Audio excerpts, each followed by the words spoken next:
ಅವಧೂತ ಚಿಂತನ ಶ್ರೀ ಗುರುದೇವ ದತ್ತ ದಿಗಂಬರಾಯ ವಿದ್ಮಹೇ ಅತ್ರಿಪುತ್ರಾಯ ಧೀಮಹಿ ತನ್ಯೋ ದತ್ತ ಪ್ರಚೋದಯಾತ. ಎಲ್ಲ ಸ್ವಾಮಿ ಸಮರ್ಥರು ಮತ್ತೆ ದತ್ತಾತ್ರೇಯ ಮಹಾರಾಜರ ಭಕ್ತಾದಿಗಳಲ್ಲಿ ನಮಸ್ಕಾರಗಳನ್ನು ತಿಳಿಸ್ತಾ ಇವತ್ತಿನ ಒಂದು ಅದ್ಭುತ ವಿಡಿಯೋವನ್ನ ಹೇಳ್ತಾ ಇದ್ದೀನಿ.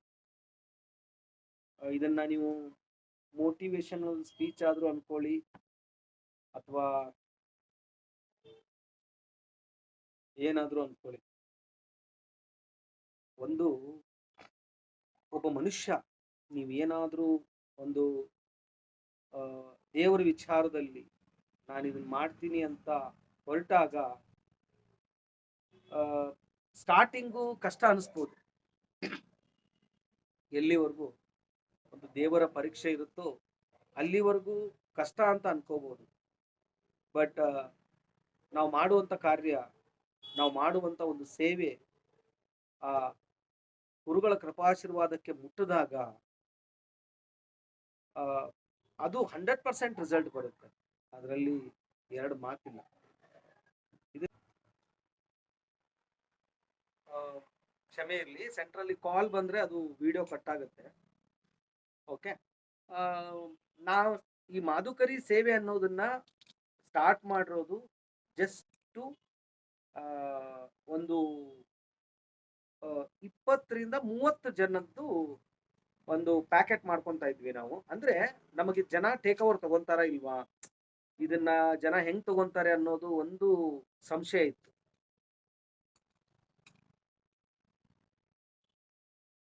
ಜನ ಇದನ್ನ ಯಾವ ತರ ತಗೊಂತಾರೆ ಅನ್ನೋದು ಸ್ವಲ್ಪ ಕಷ್ಟ ಇತ್ತು. ಕೊನೆಗೂ ನಾವೇನ್ ಮಾಡಿದ್ವಿ ಅಂದ್ರೆ ಸ್ಟಾರ್ಟಿಂಗ್ಗೆ ಅದನ್ನ ತಗೊಂಡೋಗಿ ನಾವು ಮೇನ್ ರೋಡಲ್ಲಿ ಇಟ್ಟು ಡಿಸ್ಟ್ರಿಬ್ಯೂಟ್ ಮಾಡಲಿಲ್ಲ. ಚಿಕ್ಕದಾಗಿ ಪ್ಯಾಕೆಟ್ ಮಾಡ್ಕೊಂಡ್ವಿ ಸ್ಟಾರ್ಟಿಂಗು. ಅದು ಅವ್ರು ಎಲ್ಲಿ ಗಾರೆ ಕೆಲಸ ಮಾಡೋರು ಇರ್ತಾರೋ, ಬಸ್ ಸ್ಟಾಪಲ್ಲಿ ಯಾರಾದ್ರೂ ನಿರ್ಗತಿಕರು ಇರ್ತಾರೋ ಅಲ್ಲಿ ಹೋಗ್ಬಿಟ್ಟು ನಾವು ಅದನ್ನ ಪ್ರಸಾದವನ್ನ ಡಿಸ್ಟ್ರಿಬ್ಯೂಟ್ ಮಾಡ್ತಾ ಇದ್ವಿ. ಇದು ಸ್ಲೋಲಿಯಾಗಿ ನಡ್ಕೊಂಡು ಬಂತು. ಇದು ನಾನು ಹೇಳ್ತಾ ಇರೋದು 1ನೇ ವಾರ. ಇವತ್ತು 17ನೇ ವಾರ, ಯಶಸ್ವಿಯಾಗಿ 17ನೇ ವಾರ ನಾವು ಮಾಡ್ತಾ ಇರೋದು. ಓಕೆನಾ? ಸೊ ಫಸ್ಟ್ ವೀಕು ಒಬ್ಬ ಗಾಣಗಾಪುರದಲ್ಲಿ ಅವರು ಒಬ್ರು ಬಂದ್ರು. ಅವರು ದತ್ತ ಮಹಾರಾಜರು ಭಕ್ತರೆ. ಅವ್ರಿಗೆ ಏನ್ ಮೈಂಡ್ ಸೆಟ್ ಬಂತೇನೋ, ಸಂತೋಷ್ ನೀವು ಒಂದ್ ಕೆಲಸ ಮಾಡಿ, ದತ್ತ ಮಹಾರಾಜರ ದೇವಸ್ಥಾನ ಇಟ್ಕೊಂಡಿದ್ರ, ನೀವು ಅನ್ನದಾನ ಪ್ರತಿ ಗುರುವಾರ ಸ್ಟಾರ್ಟ್ ಮಾಡಿ ಅಂತ ಹೇಳಿದ್ರು.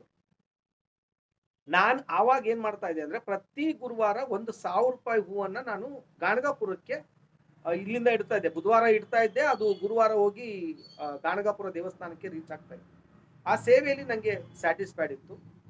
ಸೊ ಕಷ್ಟನೂ ಅಷ್ಟೇ ಇತ್ತು ಅಲ್ಲಿ. ಸೊ ಅಷ್ಟೊಂದು ಇದನ್ನಿರ್ಲಿಲ್ಲ.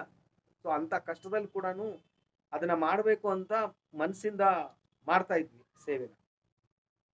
ಸೊ ಇಲ್ಲಿ 17ನೇ ವಾರಕ್ಕೂ ಫಸ್ಟ್ ವೀಕ್ಗೂ ಟ್ಯಾಲಿ ಮಾಡಿದ್ರೆ ಲಾಟ್ಸ್ ಆಫ್ ಚೇಂಜಸ್. ಇವತ್ತು ಶುಕ್ರವಾರ ನಡೆದಿರುವಂತ ಮಿರಾಕಲ್ ಏನು ಅಂದ್ರೆ, ನಾನು ಫಸ್ಟ್ ಚಿಕ್ಕ ಪಾತ್ರೆಯಲ್ಲಿ ಎಲ್ಲವನ್ನ ರೆಡಿ ಮಾಡ್ತಾ ಇದ್ದೆ. ಕೊನೆಗೇನಾಗೋಯ್ತು, ಆ ಪಾತ್ರೆ ಚಿಕ್ಕದಾಗಕ್ಕೆ ಸ್ಟಾರ್ಟ್ ಆಯ್ತು. ಇನ್ನೊಂದು ಪಾತ್ರೆ ತಗೊಳ್ಳೋಣ ಅಂತ ಹೋದ್ವಿ.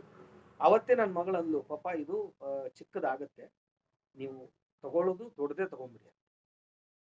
ಬಟ್ ಅಷ್ಟೇ, ಈಗ ನಮ್ದು ಆರ್ಥಿಕ ಪರಿಸ್ಥಿತಿ ನೋಡ್ಬೇಕಲ್ವಾ. ನಾನು ಚಿಕ್ಕದಾಗೆ ತಗೊಂಡ್ ಬಂದೆ. ಅದು ಇವತ್ತು ಅದು ರಿಪೀಟ್ ಚಿಕ್ಕದ್ ಬೀಳ್ತಾ ಇದೆ. ಒಂದು ಚೇಂಜ್ ಮಾಡಿದೆ, ತಿರ್ಗಾ ಇನ್ನೊಂದು ಚೇಂಜ್ ಮಾಡಕ್ ಹೋದಾಗ ಅವನು ಪಾತ್ರೆ ಅಂಗಡಿ ಒಂದು ಏನಂದ ಅಂದ್ರೆ, ಸಂತೋಷಣ, ನೀವು ಈ ಪಾತ್ರೆ ಕೊಟ್ರೆ ನಿಮ್ಗೆ ಲಾಸ್ ಆಗುತ್ತೆ, ಪಾತ್ರೆ ಕೊಡಕ್ ಹೋಗ್ಬೇಡಿ. ಹಂಗೆ ಮಾತಾಡ್ತಾ ಇದ್ವಿ. ಒಂದು ಫೋನ್ ಬರುತ್ತೆ ನನಗೆ. ಫೋನ್ ಬರುವಾಗ ಅವರು ಈ ಡಿಸ್ಕಸ್ನ ಫೋನಲ್ಲೇ ಕೇಳ್ಕೊಂತಾರೆ. ನೋಡಿ, ದೇವರು, ದೈವಿ ಕಾರ್ಯ, ದೇವ್ರ ವಿಚಾರ ಅಂತ ಬಂದ್ರೆ ಎಲ್ಲಿಂದಾದ್ರೂ ದುಡ್ಡು ಬರುತ್ತೆ. ಅವ್ರು ಫೋನಲ್ಲಿ ಮಾತಾಡುವಾಗ ಆ ಮಾತನ್ನ ಅವರು ಕೇಳಿಸ್ಕೊಂತಾರೆ. ಏನಂತ? ಪಾತ್ರೆ ವಿಚಾರ. ಅವ್ರು ಒಂದೇ ಮಾತು ನನ್ನ ಫೋನಲ್ಲಿ ಹೇಳಿದ್ದೇನು ಅಂದ್ರೆ, ಸಂತೋಷ್, ತಲೆ ಕೆಡ್ಸ್ಕೋಬೇಡಿ, ಏನ್ ನೀವು ಹೊಸ ಪಾತ್ರೆ ತಗೊಳಕ್ ಬಂದಿದ್ರು ಆ ಪಾತ್ರೆ ನಾನು ನಿಮಗೆ ಅಮೌಂಟ್ ಹಾಕ್ತೀನಿ. ಅವ್ರು ಫೋನ್ ಮಾಡಿದ ವಿಚಾರ ಏನು, ಅವ್ರಿಗೆ ಪ್ರಸಾದ ಪಾರ್ಸಲ್ ಕಳಿಸ್ಬೇಕಾಗಿತ್ತು, ಆ ಒಂದು ವಿಷಯಕ್ಕೆ ಅವರು ಫೋನ್ ಮಾಡಿದ್ರು. ಬಟ್ ನೋಡಿ, ಆ, ತುಂಬಾ ತುಂಬಾ ಅಂದ್ರೆ ತುಂಬಾ ಅಲ್ಟಿಮೇಟ್ ಖುಷಿ ಅನ್ನಿಸ್ತು ಒಂದ್ ಕಡೆ. ಇನ್ನೊಂದ್ ಕಡೆ ಎಲ್ಲಿ ನನಗೆ ಆನಂದ ಬಾಷ್ಪ, ನನ್ನ ಕಣ್ಣಲ್ಲಿ ನೀರು ಬಂದಿದ್ದು ಎಲ್ಲಿ ಅಂದ್ರೆ, ಆ ಒಂದು ತೆಗೆದುಕೊಂಡಿರ್ತಕ್ಕಂಥ ಹೊಸ ಪಾತ್ರೆ ಮೇಲೆ ದತ್ತ ಮನೋಕಾಮನ ಮಂದಿರ ಅಂತ ಅದ್ರ ಮೇಲೆ ನಾವು ಹೆಸರು. ಬಟ್ ಎಷ್ಟು ಒಂದು ಪ್ರೌಡ್ ಅನಿಸ್ತಂದ್ರೆ, ಇನ್ನು ನಮ್ಮ ದೇವಸ್ಥಾನ ಇಲ್ಲ ನಮ್ಮ ಕೈಯಲ್ಲಿ. ನಾವು ಯಾರ್ದೋ ಒಂದು ಮನೆ ಮೇಲೆ, ಟೆರಸ್ ಮೇಲೆ ನಾವು ಬಾಡಿಗೆಗೆ ಇವಾಗ ಇಟ್ಕೊಂಡಿದ್ದೀವಿ ಆ ಒಂದು ದೇವಸ್ಥಾನ. ನಮಗೆ ಎಷ್ಟು ಕಾನ್ಫಿಡೆನ್ಸ್ ಇದೆ ಅಂದ್ರೆ, ದತ್ತ ಮಹಾರಾಜರು 100% ಎಲ್ಲಾದ್ರೂ ಒಂದು ದೇವಸ್ಥಾನಕ್ಕೆ ನಾವು ಜಾಗ ಸಿಗುತ್ತೆ, ನಾವು ಕಟ್ತೀವಿ ಅನ್ನೋ ಒಂದು ಆತ್ಮವಿಶ್ವಾಸ ನಂಗೆ ತುಂಬಾ ಇದೆ. ಆ ಆತ್ಮವಿಶ್ವಾಸ ತುಂಬಾ ಇದೆ ಅನ್ನೋಕ್ಕಿಂತ ಮಾಡಿರ್ತಕ್ಕಂಥ ಸೇವೆ ಅದ್ರ ಜೊತೆ ಇದೆ. ಮಾಡಿರ್ತಕ್ಕಂಥ ಸೇವೆ ಅದ್ರ ಜೊತೆ ಇದೆ. ಇಷ್ಟು ನನಗೆ ಅದು ಹೆಸರು ಹಾಕಿಸ್ಕೊಂಡು ಬರೋವಾಗ ಎಷ್ಟು ನನಗೆ ಖುಷಿ ಅನಿಸ್ತಾ ಇತ್ತು ಅಂದ್ರೆ, ದೇವಸ್ಥಾನನೇ ಇನ್ನೂ ಇಲ್ಲ, ಸೊ ದೇವಸ್ಥಾನದ ಒಂದು ಪಾತ್ರೆ ತಗೊಂತಾ ಇದ್ದೀನಲ್ಲ ಇವತ್ತು. ಎಷ್ಟು ಒಂದು ಹ್ಯಾಪಿಯೆಸ್ಟ್ ಮೂಮೆಂಟ್ ಅನ್ಸುತ್ತೆ ಅಂದ್ರೆ ಅದೆಲ್ಲ. ಒಬ್ಬ ಕಷ್ಟಪಟ್ಟು ಸ್ಟೆಪ್ ಬೈ ಸ್ಟೆಪ್ ಮೇಲೆ ಹಾಕೊಂಡು ಬಂದಾಗ, ನಾನೇನು ದೊಡ್ಡ ಸಾಧನೆ ಅಂತೂ ನಾನು ಮಾಡಿಲ್ಲ. ಓಕೆ, ಎಲ್ಲೋ ಆ ಒಂದು ಮಾಡಿರ್ತಕ್ಕಂಥ ಸಾಧನೆಯಲ್ಲೇನೆ ಅದೊಂದು ಖುಷಿ. ಅಷ್ಟೊತ್ತಿಗೆ ಏನಾಯ್ತು ಅಂದ್ರೆ, ಅಲ್ಲಿ ಅಂಗಡಿಯಲ್ಲೇನೆ ಒಂದು ಮಿರಾಕಲ್ ನಡೀತು. ಅವನ ಬಾಯಿಂದ ಏನ್ ಬಂತೋ ಗೊತ್ತಿಲ್ಲ. ಸಂತೋಷ್ ಅಂದ್ರೆ ನಮ್ಮ ಫ್ರೆಂಡ್ ಅವ್ರ ತಂದೆ ಮಾತಾಡಿರೋ ಮಾತು, ಗುರು ನೀನ್ ತಲೆ ಕೆಡ್ಸ್ಕೊಬೇಡಪ್ಪ, ಇವತ್ತು 80 ಜನಕ್ಕೆ ನೀನ್ ಮಾಡ್ತಾ ಇದೆಯಲ್ಲ, 800 ಜನಕ್ಕೆ ಮಾಡುವಂತ ಪರಿಸ್ಥಿತಿ ಬಂದೇ ಬರುತ್ತೆ, ನೀನ್ ಪಾತ್ರೆ ರಿಟರ್ನ್ ಕೊಡ್ಬೇಡ, ಪಾತ್ರೆ ತಗೋ. ನೋಡಿ, ಅದು ಎಲ್ಲೋ ಒಂದು ಪಾಸಿಟಿವ್ ಪವರ್ ಆ ಮಾತಿದೆಯಲ್ಲ, ಹ್ಯಾಟ್ಸ್ ಆಫ್. ಅದು ಹೆಂಗೋ ಸುಮ್ನೆ ಕೂತ್ಕೊಂಡಿರೋನು ಕೂಡ ಅದು ಎಬ್ಬಿಸ್ಬಿಡುತ್ತೆ ಅಲ್ಲಿ. ದತ್ತ ಮಹಾರಾಜರ ಬಗ್ಗೆ ಆ ಸೇವೆಯಲ್ಲಿ ಅದು ಮಾಡುವಂತ ಭಾಗ್ಯ ಇದೆಯಲ್ಲ, ನಿಜವಾಗಿಯೂ ಎಷ್ಟು ಹೊಗಳಿದ್ರು ಕೂಡ ಮಹಾರಾಜರನ್ನ, ಎಷ್ಟು ಹೇಳಿದ್ರು ಕೂಡ ಕಡಿಮೆ. ಮೊನ್ನೆ ಏನಾಯ್ತು ಅಂದ್ರೆ, ನಾನು ಅಂದ್ರೆ ಆ ಊರಿನ ಹೆಸರು ನಾನು ಹೇಳಲ್ಲ, ಸೊ ಆ ವ್ಯಕ್ತಿಯ ಹೆಸರು ಕೂಡ ನಾನು ಹೇಳಲ್ಲ, ಬಟ್ ನನ್ನ ಪಾಲಿಗೆ ಅವರು ಸಾಕ್ಷಾತ್ ಗುರುಗಳು. ನಾನು ಅವರ ಮಗನ ಮದುವೆ ಇತ್ತು,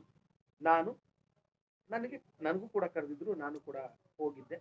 ಒನ್ ಡೇ ಬಿಫೋರ್ ಹೋದಾಗ ಏನಾಗೋಯ್ತು, ಎಲ್ಲ ಸೇವೆ ಮುಗಿಸ್ಕೊಂಡು ಅಲ್ಲೇ ಇದ್ವಿ. ಮಾರನೇ ದಿವಸ ಬೇಗ ಎದ್ದು ಪೂಜೆ ಎಲ್ಲ ಮುಗಿಸ್ಕೊಂಡು ಸುಮಾರು ಒಂದು 12:30 ಏನೋ ಆಗಿದೆ. ಅವ್ರು ಏನ್ ಮಾಡ್ಬಿಟ್ಟಿದ್ದಾರೆ, ಆ ಹುಡುಗಿಗೆ ಸಂಬಂಧಪಟ್ಟಿರ್ತಕ್ಕಂಥ ಚಿನ್ನದ ಓಲೆಗಳು ಎಲ್ಲಿ ಇಟ್ಟಿದೀವಂತ ಅವ್ರಿಗೆ ನೆನಪಿಲ್ಲ. ಹುಡುಕ್ತಾ ಇದ್ದಾರೆ ಅಂದ್ರೆ ಅಷ್ಟೊಂದು ಹುಡುಕ್ತಾ ಇದ್ದಾರೆ, ಅದು ಸಿಗ್ತಾ ಇಲ್ಲ. ಏನೋ ಒಂದು ಐಟಮ್ಸ್ ತರಕ್ಕೆ ನನಗೆ ಏನ್ ಮಾಡಿದ್ರು, ಸಂತೋಷ್ ನೀವು ಇದನ್ನ ಹೋಗ್ಬಿಟ್ಟು ಇಟ್ಟು ಇದನ್ನ ಮನೇಲಿ ಇಟ್ಬಿಡಿ ಅಂತ ನನಗೆ ಕಳ್ಸಿದ್ರು. ನಾನು ಕೂಡ ಮನೆಗೆ ಹೋದಾಗ ಅವರು ಹುಡುಕ್ತಾ ಇರುವಂತ ಒಂದು ಚಿನ್ನದ ಓಲೆಯ ಸೆಟ್ಟು ಒಂದು ಕವರಲ್ಲಿ ಹಾಕ್ಬಿಟ್ಟು ಬಿಸಾಡ್ಬಿಟ್ಟಿದ್ದಾರೆ ಕೆಳಗೆ. ಅದು ಏನಪ್ಪ ಇದು ಹಿಂಗಿದೆಯಲ್ಲ ಅಂತೇಳಿ ನಾನು ಓಪನ್ ಮಾಡಿ ನೋಡಿದಾಗ ಚಿನ್ನದ ಬಾಕ್ಸ್ ಇತ್ತು. ನನಗೆ ಅದು ಮೈಂಡ್ ಸೆಟ್ ಏನಂದ್ರೆ, 100% ಅದು ಚಿನ್ನದ್ದು ಅಂತ ನಾನು ಅನ್ಕೊಳ್ಳೇ ಇಲ್ಲ.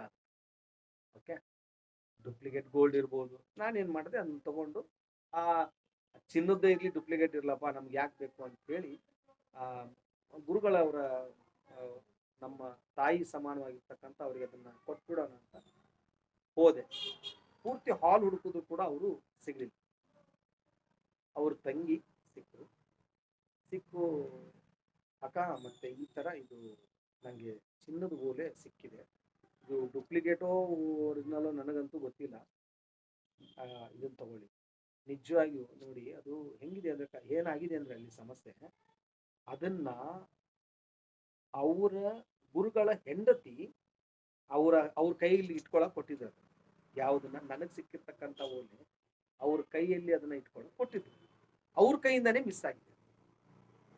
ಅವರು ಎಷ್ಟು ಹತ್ತು ಬಿಟ್ರು ಅಂದ್ರೆ ಅವತ್ತು ನಿಜವಾಗಿಯೂ ಸಂತೋಷ್, ನೀವು ಮಾಡಿರ್ತಕ್ಕಂಥ ಕೆಲಸ ಸಾಮಾನ್ಯವಾದ ಕೆಲಸ ಅಲ್ಲ. ಬೈ ಚಾನ್ಸ್ ಇದು ಕಳೆದು ಹೋಗಿದ್ರೆ ನನ್ನ ಮೇಲೆ ಬರ್ತಾ ಇತ್ತು. 1,00,000 ವ್ಯಾಲ್ಯೂಯಲ್ ವರ್ತ್ ಗೋಲ್ಡ್ ಇದು. ಆಮೇಲೆ ಇನ್ನೊಂದು ಗಂಟೆಯಲ್ಲಿ ಈ ಚಿನ್ನನ ನಾವು ಹುಡುಗಿ ಮೈ ಮೇಲೆ ಹಾಕ್ಬೇಕು. ಇವಾಗ ಎಲ್ಲಿ ಹೋಗ್ಬೇಕು ನಾವು ಚಿನ್ನ ತರಕ್ಕೆ? ಅದು ಅಂದ್ರೆ ನಾನು ಇದನ್ನ ಯಾಕೆ ನಿಮ್ಗೆ ಹೇಳ್ತಾ ಇದ್ದೀನಿ ಅಂದ್ರೆ, ನೀವು ಗುರುಗಳ ಸನ್ನಿಧಿಯಲ್ಲಿ ಸೇವೆ ಅಂತ ಇದ್ರೆ ಪ್ರತಿ ಕ್ಷಣ ನಾನು ಹೇಳ್ದಂಗೆ ಶ್ರೀ ಸ್ವಾಮಿ ಸಮರ್ಥ ಅಥವಾ ಗುರುದೇವದತ್ತ ಅನ್ನೋ ಒಂದು ಮಿರಾಕಲ್ ಪವರ್ ನಾಮಸ್ಮರಣೆ ಇದೆಯಲ್ಲ, ಅದು ನಿಮ್ಮನ್ನ 100% ಕಾಪಾಡುತ್ತೆ. ನೀವು ಯಾವ ಪಾರಾಯಣ ಮಾಡೋದು ಬೇಡ, ನೀವು ಯಾವ ಪುಣ್ಯ ಕಾರ್ಯ ಕರ್ಮಗಳನ್ನ ನೀವು ಮಾಡೋದು ಬೇಡ. ನೀವು ಏನೇ ಎಷ್ಟೇ ದುಷ್ಟರಾಗಿರಿ, ಎಷ್ಟೇ ಕೆಟ್ಟವರಾಗಿರ್ರಿ, ಜೀವನದಲ್ಲಿ ಎಂತ ಘೋರ ಕರ್ಮಗಳನ್ನೇ ನೀವು ಮಾಡಿರಿ, ಅವುಗಳನ್ನ ಎಲ್ಲವನ್ನ ಮರೆಸಿ ಅವುಗಳ ಮೇಲೆ ಆಶೀರ್ವಾದ ಮಾಡಿ ನಿಮ್ಮನ್ನ ಕೈ ಹಿಡಿದು ಎಬ್ಬಿಸುವಂತ ಮಹಾನ್ ಶಕ್ತಿ ದತ್ತ ಸ್ಮರಣೆ, ದತ್ತ ನಾಮ ಸ್ಮರಣೆ ಇದೆಯಲ್ಲ. ಜನ್ಮ ಜನ್ಮದ ಪುಣ್ಯ ಬೇಕು ದತ್ತ ನಾಮ ಸ್ಮರಣೆ ಮಾಡಬೇಕು. ಬಿಕಾಸ್ ಆ ನಾಮ ಸ್ಮರಣೆಯಲ್ಲಿ ಆ ಕೆಪಾಸಿಟಿ ಇದೆ. ಆ ನಾಮಸ್ಮರಣೆ ಇದೆಯಲ್ಲ, ಅದು ಅಲ್ಟಿಮೇಟ್. ಅದು ಯಾವ ತರ ಅಂದ್ರೆ, ಈ ಒಂದು ಹಸು ಗರ್ಭ ಧರಿಸಿದ ಮೇಲೆ ಆ ಒಂದು ಗರ್ಭಧಾರಣೆ ಆದ ಮೇಲಿಂದ ಸ್ಟಾಕ್ ಹಾಕೊಂಡು ಬಂದು ಕೊನೆಗೆ ಕರು ಕೈಗೆ ಬಂದಾಗ ಬರುವಂತ ಕೆಚ್ಚಲಿನ ಹಾಲಿನಲ್ಲಿರ್ತಕ್ಕಂತಹ ಶಕ್ತಿ, ಆ ಒಂದು ಪವರ್ ಇದೆಯಲ್ಲ, ಹಂಗಿರುತ್ತೆ ನಾಮಸ್ಮರಣೆ. ಅದಕ್ಕೆ ನಿಮ್ಗೆ ಏನ್ ಹೇಳ್ತಾ ಇದ್ದೀನಿ ಅಂದ್ರೆ, ನೀವು ಕೂತ್ಕೊಂಡ್ರು ಗುರುದೇವದತ್ತ, ನಿಂತ್ಕೊಂಡ್ರು ಇಷ್ಟೇ ಮಾಡ್ರಿ. ನೀವು ಏನು ಮಾಡೋದು ಬೇಡ, ಫೋನಲ್ಲಿ ಮಾತಾಡೋದು ಬೇಡ. ಯಾಕೆ ಸುಮ್ಮನೆ ಟೈಮ್ ವೇಸ್ಟ್? ಶ್ರೀ ಗುರುದೇವದತ್ತ, ಶ್ರೀ ಗುರುದೇವದತ್ತ ನೀವು ಇಷ್ಟು ಮಾಡ್ಕೊಂಡು ಹೋಗಿ, ನೀವು ನಿಮ್ಮ ಸರೌಂಡ್ ಒಂದು ಮ್ಯಾಗ್ನೆಟಿಕ್ ಪವರ್ ರೆಡಿ ಆಗುತ್ತೆ. ಪವರ್ ಇದೆಯಲ್ಲ, ಆ ಪವರು ಯಾವನು ಅಲ್ಲಾಡ್ಸಕ್ಕಾಗಲ್ಲ. ಅದನ್ನ ಅಲ್ಲಾಡ್ಸ್ಬೇಕು ಅಂದ್ರೆ ಮಹಾರಾಜರೇ ಬರಬೇಕು. ಯಾಕಂದ್ರೆ ಅದು ಅವ್ರು ಕೊಟ್ಟ ವರ. ಆ ನಾಮಸ್ಮರಣೆಯಲ್ಲಿ ಇರ್ತಕ್ಕಂಥ ಶಕ್ತಿ, ಇಟ್ಸ್ ಅ ಗ್ರೇಟ್ ಮಿರಾಕಲ್. ಅದು ಒಂದು ನಿಮ್ ನಾಮಸ್ಮರಣೆ ಒಂದು ನಿಮ್ ಜೊತೆ ಇದ್ದು ಬಿಟ್ರೆ ನೀವು 100% ಗೆದ್ದು ಬರ್ತೀರ. ಅದರಲ್ಲಿ ಸಂಶಯ ಇಲ್ಲ. ಯಾಕಂದ್ರೆ ಇದು ಯಾಕೆ ನಿಮ್ಗೆ ಹೇಳ್ತಾ ಇದ್ದೀನಿ ಅಂತಂದ್ರೆ, ಈ ಅನ್ನದಾನ ಭಗವಂತ, ನಾನು ನೋಡಿ, ಈ ಅನ್ನದಾನ ಅಂದ್ರೆ ಇನ್ನೊಂದು ವಿಚಾರ. ನಾನು ಒಬ್ರು ಕೇಳಿದೆ, ಸರ್ ನೀವು ಒಂದು ಪಲಾವ್ ಒಂದು ಕೇಸರಿ ಬಾತ್ ಮಾಡ್ಕೊಡಕ್ಕೆ ಎಷ್ಟು ತಗೋತೀರ? ಸರ್ ನಾವು 1,000 ರೂಪಾಯಿ ತಗೋ. ನಾನು ಒಂದ್ ಸೆಕೆಂಡ್ ಕೂತ್ಕೊಂಡು ಯೋಚನೆ ಮಾಡಿದೆ. 1,000 ರೂಪಾಯಿ ಯೂನಿಕ್ ಕೊಡೋ ಬದಲಿ ಅದೇ 1,000 ರೂಪಾಯಿ ನಾನು ರೇಷನ್ ತಂದ್ರೆ ಒಂದು 25ರಿಂದ 30 ಜನ, ಒಂದು 50 ಜನ ಆದ್ರೂ ಒಂದೊತ್ತು ಊಟ ಜಾಸ್ತಿ ಉಣ್ಬೋದು. ಬಟ್ ಒಂದ್ ಸಾರಿ 2 ಸಾರಿ ಮಿಸ್ಟೇಕ್ ಆಗಿದೆ, ನಾನು ಇಲ್ಲ ಅಂತ ವಾದ ಮಾಡ್ತಾ ಇಲ್ಲ. ಬಟ್ ಕಾಲಕ್ರಮೇಣ ಅದು ಅದರಲ್ಲಿ ತುಂಬಾ ಚೆನ್ನಾಗಿ, ಇವಾಗ ತುಂಬಾ ಚೆನ್ನಾಗಿ ಟೇಸ್ಟ್ ಬರ್ತಾ ಇದೆ. Really great, proud. ಅದು ಹೆಂಗ್ ಮಾಡ್ತೀನೋ ಗೊತ್ತಿಲ್ಲ, ಬಟ್ ಇಷ್ಟು ಮಾತ್ರ ಪಕ್ಕ, ನಾನು ಈರುಳ್ಳಿ ಹಾಕಲ್ಲ. ಬೆಳ್ಳುಳ್ಳಿ ಅಂತೂ ಕಂಪಲ್ಸರಿ ಪ್ರಸಾದಕ್ಕೆ ಹಾಕಲ್ಲ, ಕ್ಷಮೆ ಇರಲಿ. ಏನೇ ಮಾಡ್ತಾ ಇರ್ಲಿ ಕೂಡ ದಿಗಂಬರ ದಿಗಂಬರ ಶ್ರೀಪಾದ ವಲ್ಲಭ ದಿಗಂಬರ, ಇದೊಂದೇ ನಾಮಸ್ಮರಣೆ. ಈ ನಾಮಸ್ಮರಣೆ ಮಾಡಿಕೊಂಡು ಆ ಭಗವಂತನ ಹೃದಯದಲ್ಲಿ ನೆನೆಸ್ಕೊಂಡು ಅವರ ಒಂದು ತೀರ್ಥವನ್ನ ಆ ಒಂದು ಅನ್ನದಲ್ಲಿ ಹಾಕಿ ಪ್ರಸಾದ ಹಂಚ್ಬೇಕು. ಇಷ್ಟೇ ಇಷ್ಟೇ ಮಾಡೋದು ನಾನು, ಇನ್ನೇನು ಏನು ಮಾಡಲ್ಲ.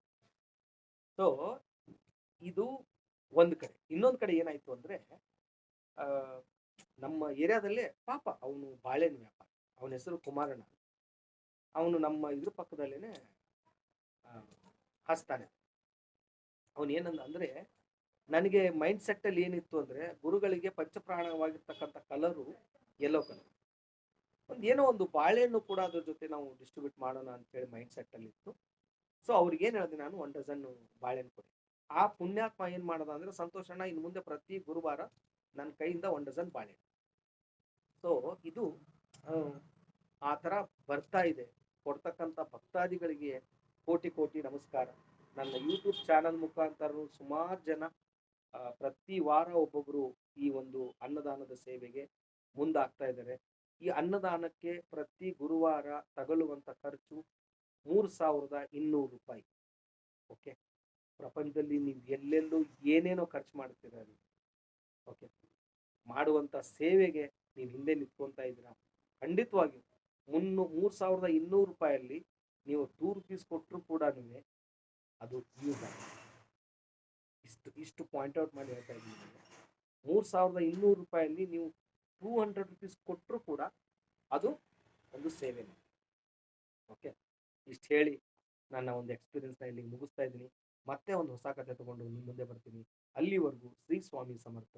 ಜೈ ಜೈ ಸ್ವಾಮಿ ಸಮರ್ಥ.